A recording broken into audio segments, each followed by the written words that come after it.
Mais oui, Maxence, on a besoin d'être sauvé. Et dans la vie, on a aussi toujours besoin d'être aidé, soutenu par les autres, des membres de notre famille, des amis. Et ce sauveur, c'est Jésus. C'est Dieu qui s'est fait homme, qui est venu habiter parmi nous. Et il est venu mettre dans le cœur de tous l'amour, la paix, la réconciliation. Et je peux te dire qu'on en a toujours besoin dans la vie. Mais il y a Marie et Joseph, mais pourquoi Jésus il n'est pas là? Mais oui, il n'est pas là, parce que chaque année, on peut construire notre crèche, et en laissant cet espace vide entre Marie et Joseph, on se rappelle que eux, les parents de Jésus, ils l'ont attendu. Et les chrétiens, les croyants du monde entier, chaque année, ils se préparent à accueillir Jésus, bien sûr, dans la crèche de leur cœur.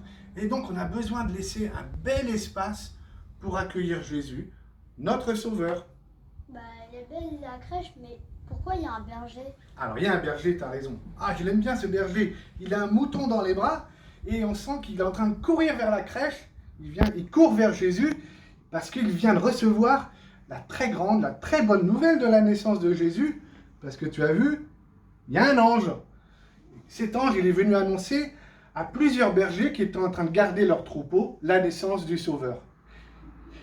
L'ange, il est venu vers les bergers parce que les bergers, à l'époque de Jésus, c'était des gens qui étaient un peu mis de côté, parce qu'ils étaient avec les animaux, alors on les aimait pas trop. Eh bien, Jésus, le Fils de Dieu, il vient près de ces gens-là, de ces tout-petits.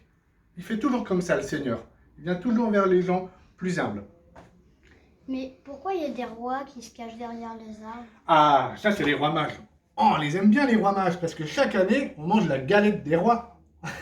On se souvient qu'après la naissance de Jésus, il y a des personnages, des personnes qui sont venues des quatre coins de la terre pour venir adorer, se prosterner devant Jésus, parce qu'ils avaient aperçu l'étoile, celle que tu cherchais au début, tu te rappelles? Et ils se sont dit, ça y est, un sauveur nous est né, et on va venir l'adorer, et ils leur ont apporté de très très beaux, ils nous ont apporté de très très beaux cadeaux.